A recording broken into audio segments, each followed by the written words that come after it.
Hi there everyone, welcome to the Laney YouTube channel.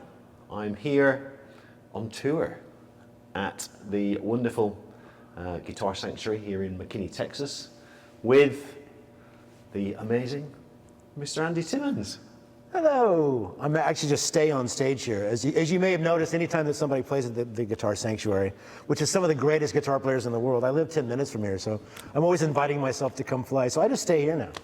Got my pedal board set up, variety of music shop right next door in case they need a cable like today, So today I thought we'd have a Simon Says video on the new BCC Spiral Array chorus pedal. And obviously Andy's well versed in all tones of chorus. I know a little bit, but I'm enjoying this pedal quite a bit. Good. So I'm going to learn from you today, actually. I'm sure quite a bit. I think chorus is one of those kind of overused, overabused, Can be. misunderstood, Yes, for sure. but amazing guitar sounds. But beautiful when it's applied, in the right ways. And some of our favorite recordings, of course. I think so. Going back to the 70s, if you look at early Pretenders and Rush. Anything with a jangly guitar Yeah, part. it's a beautiful thing. So it can be quite useful, but yes, used lovingly and sparingly. Yeah, used sparingly. It gives you a degree of, spatial ambience to your sound. Yeah, sure. That, it's hard to beat. Yeah, I think. it's beautiful. And I think there are some great chorus tones throughout history. Do we know the first actual?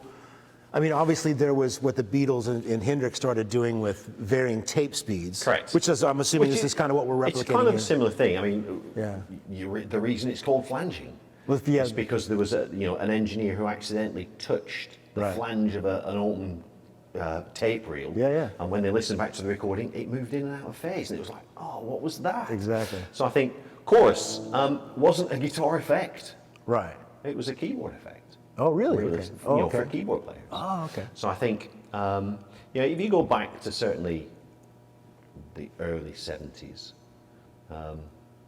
probably the first chorus that people came across was the Roland CE1. Yeah. The chorus ensemble.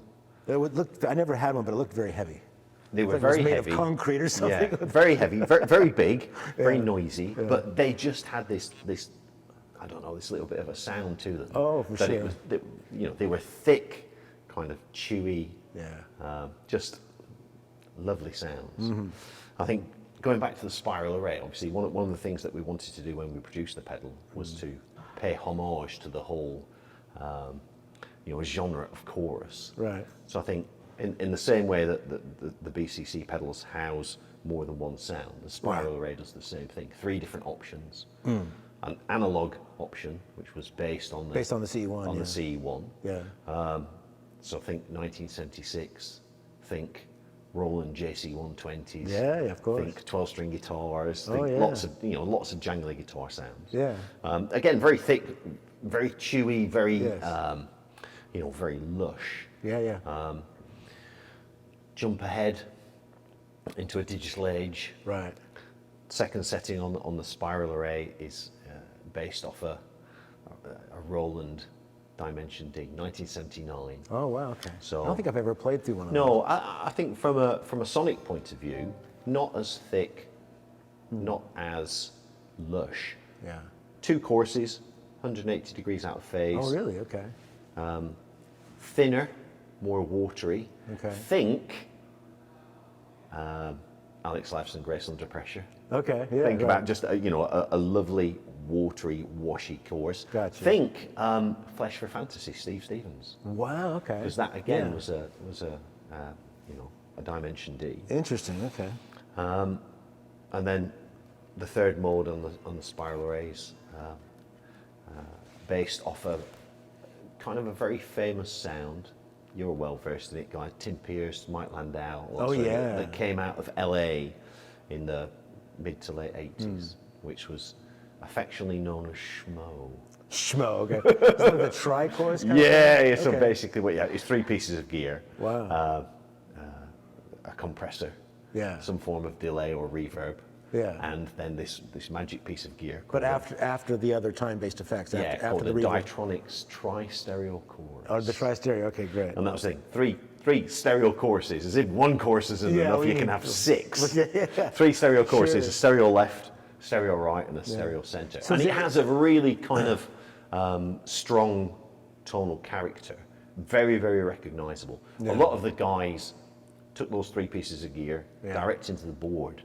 Yeah, So and that was no the amp, sound. No amp. super dry. Yeah. But if you just hear, I think, listen to any Richard Marx records. Yeah, Things sure, like that, sure. just really, Well, it's a beautiful sound, yeah. it's a lovely sound. Yeah. Very, very evocative, very Right. spacey.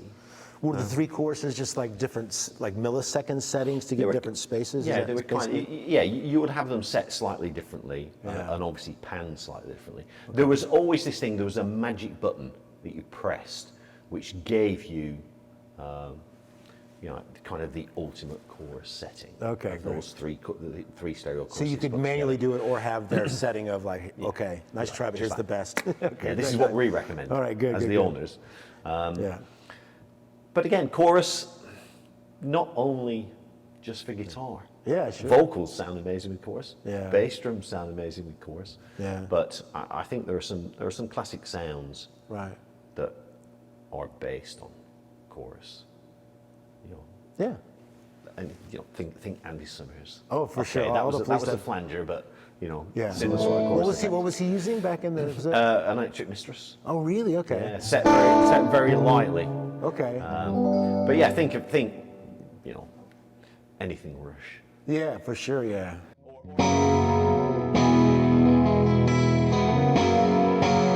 It just gives it that space Gives that it you that want to sound. live in. But again, you mentioned the Pretenders. Yeah. Anything that was jangly guitars Yeah, just works super well. Exactly. From a chorus point of view. Yeah, just doing the little demo at the front, I was drawn to. I should bring, this guitar with a more single coily sound and just.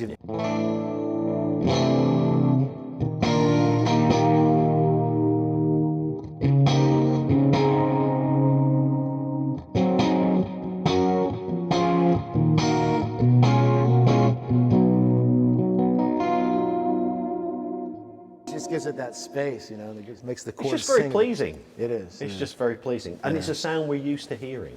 Yeah, that's true. And it fills me with joy. I just smile so much. Yeah, and it's not easy. There's a lot of courses out there, and I was really drawn to the CE1 setting. That first setting is the one Yeah. that I just instantly recognized. Oh, there's that analog lush thing that I'm always looking for. Yeah. And this is the first one in a long time where I really immediately dug it and was happy that It you came by. changes the way you play. Yeah. Well, it's definitely earned a spot on the board. So I'm looking for it. But what I'm guilty of is a lot of pieces of gear that I'll gravitate towards will be because of a very specific thing. Yeah. But they some of the effects I use are capable of multitudes of things, but I'm using one setting, and that's it's a great setting, obviously. But I'm looking forward to learning more about the other settings and how I might be able to use I think them. that's always the case. There are certain Yeah. pedals that do things very well. Yeah. And, sometimes they will do lots of other things. Yeah. But you pick other things to do a It's specific... a matter of your personal taste as well. Absolutely. But again, I can be a little bit narrow in my adventures. Once I find that one thing, I'll just kind of keep it. So. Yeah.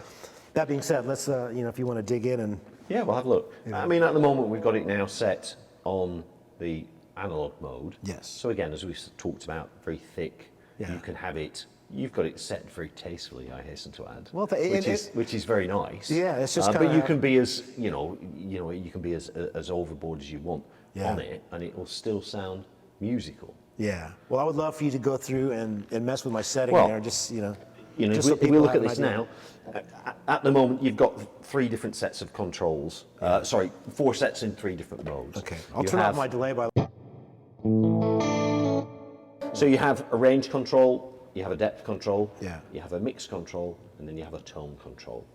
Basically, chorus is a balance between rate and depth. Right, exactly. So you can have a slow rate with a large depth, or you can have a fast rate with a slow depth. They will give you subtly different choruses. Sure. So if we now what we'll do is we'll increase the depth and we'll decrease the rate, and we'll just see what happens from a sonic point.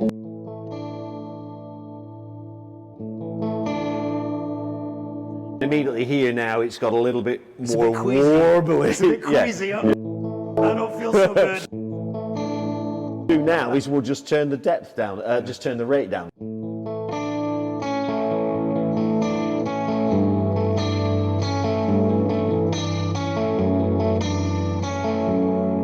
It's just about finding that kind of magic setting. So if I now just drop the depth and increase the rate,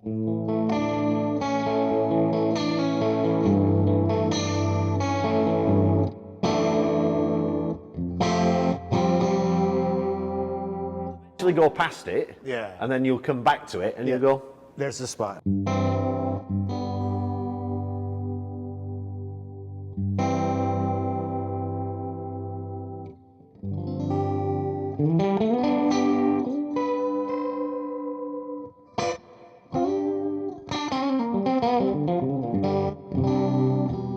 so think CE1s, think Yeah.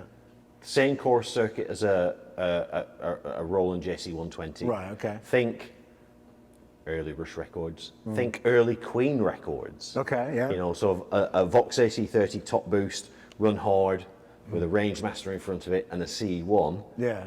So hearing it with a bit with some of the gain.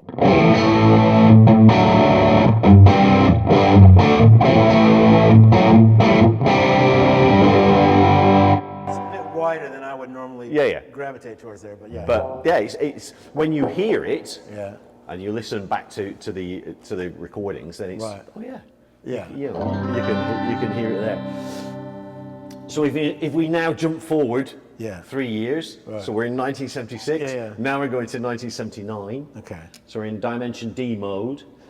So again, this will be thinner. This Yeah. will be wider. Okay. A bit more washy.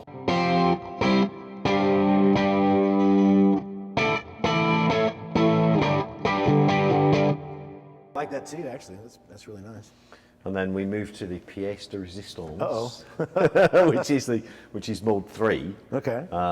which is based on the tri-stereo. Diatronics tri-stereo course. This again is More chorus. more chorus, you know, with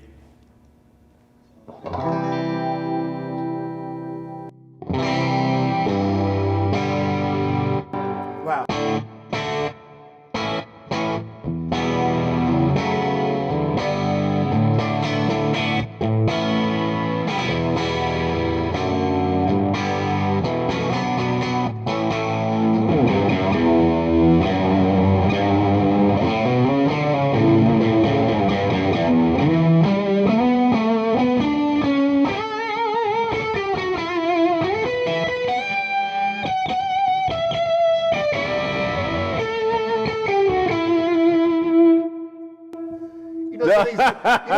You know something's really good when a riff comes. It's like, shit, what is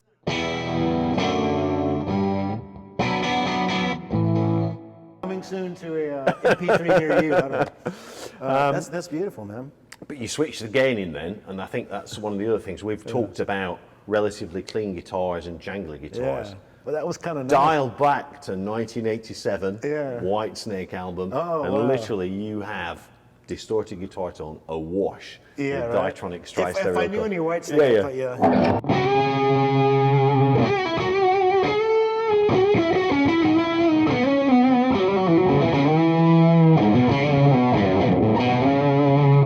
Those are some of the greatest guitar sounds on that. The Absolutely. John Sykes. Again, it just gives you the ability to have this big spread, Yeah. which has interest to it because it's Right. not just a dry guitar sound. Right, exactly.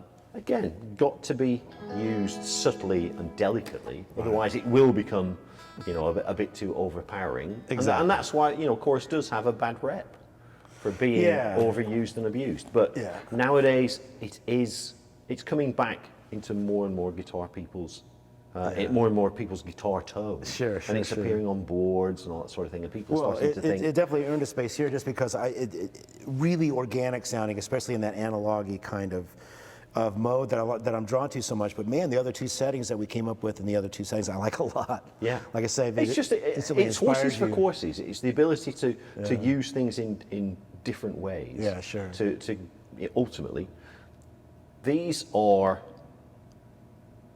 colors. Right. Yeah, that's a That good you're way to like look an at it. artist. Yeah, Some very much so. artists can paint in a single colour, Yeah. and that's fantastic. Yeah. Other artists paint in lots of different colours. And I think effects gives you the ability to do that. And chorus is one of those that provides a broad brush, but you wouldn't, you wouldn't paint everything the same colour. Exactly. All the You time. need to use. You need to be able to use different things. That's a great way of looking at it, and it also, justifies my large pedal board. Absolutely. Yeah, I need more colors. It's all about colors. But it is. It is all about colours. There's so many different textures that I'm always looking for in the course of a gig, because it's nice to have it accessible. So at the moment we're running in mono, but it's mono Yeah. in, stereo out. Yeah, right. And I think obviously guitars have traditionally been a mono instrument. Yeah. However, once you make the move into stereo, Yeah. you never go back. It's hard. It's difficult. It's for me too, and I do run stereo live more often than not these days, because I usually have my delay set. Yeah. With that kind of that 2 different delay times, and so Yeah. obviously with the chorus, and that's how I have it wired. When I do run my normal Yeah. live rig, which we don't have here today, it would be set in that way to where I'm running that stereo with the other time effects. Yeah. Yeah. It's- That's really nice how it opens. It's up. a widespread. Yeah, It is exactly, so nice, Yeah. and once you move into a stereo environment, There you it's go. hard to go back. It is. It's more gear. It is That's more the gear. problem. Yeah, exactly. Sound men don't like you as much. But, Yes. but yeah, It's just from a one sonic extra point of view. 57, folks. Yeah, that's it. It's not so bad. And a load of cartridge. Yeah, exactly. But no, it's good. Yeah. So yeah, I think chorus. Use it, don't Yeah. abuse it. Yeah. And it's a beautiful looking pedal, I must say. Did you come up with the I designs think, and such? yeah, I think if you look at Aesthetically, it's just nice. In the pedal world, there's so much out there, but it's Yeah. also nice that it sounds beautiful, but it's always cool when it looks nice on the board as well. guitar players buy pedals with their eyes. Sometimes And, they do. And there's nothing wrong in that. No, there's you know, not. a I'm good just sounding complimenting pedal. the package. Looks really, really great. Yeah, Complimenting. I think, I'm sorry, I should never. Yeah, but I'm complimenting your package, Simon. Very nice. Thank you very much. You're I appreciate welcome. it. But again, all the family all the BCC pedals have kind of the same form factor. Yeah. Okay. And it comes back to heritage of the products. So I mean, if you look at the knobs of the, we're talking about packages and knobs. If you look at the knobs of the pedal, Yeah. then what we used to use on the old amps from the 60s. Yeah, that is very cool. It looks like that. And it doesn't gives it a style. And I think Yeah. it's something that is nice to be able to look on a board, and as you look at your board now, Sure, you have sure. lots and lots of different pedals on the board. Yeah. But most of them have, if you have the same pedal of the same Right, brand, they have a yeah. similar aesthetic. Of course. And I think that's important. That is good, yeah, the consistency. And you were telling me something earlier about the actual spiral array title, right? Yes, I think If you don't mind divulging. not at all. Naming pedals is, it's very evocative. Yeah, sure. It's naming things is actually really very difficult. It is very difficult. Really something difficult. that hasn't been done, but something that really and fits. I think you struggle quite a lot from certainly from naming amplifiers, coming up with something that's meaningful about the sound. Whereas pedals, you could basically pick 2 completely unrelated words. Yeah. Monkey hammer. The Monkey Hammer pedal. What a good name! That's fantastic. But from my point of view, I think spiral array, it has something evocative about the sound that it produces. Chorus is a wash. Yeah. It's a movement, and I think the spiral array. That really captures that well. I like that. It's again, it's a Rush reference, of course, because it's something that I came up with. Yes. Wheels within wheels, a spiral array, a pattern so grand and complex. And what song is that from? Natural Science. There you go. So You would know, folks. You would know. But again, I think it works well. Yeah. And I think people don't say, what you're using. I'm using a Black Country Customs chorus pedal spiral array. What are you using? I'm using a spiral array. Yeah, exactly. What have you got on the board? Oh, I've got an Angry Charlie. Yeah.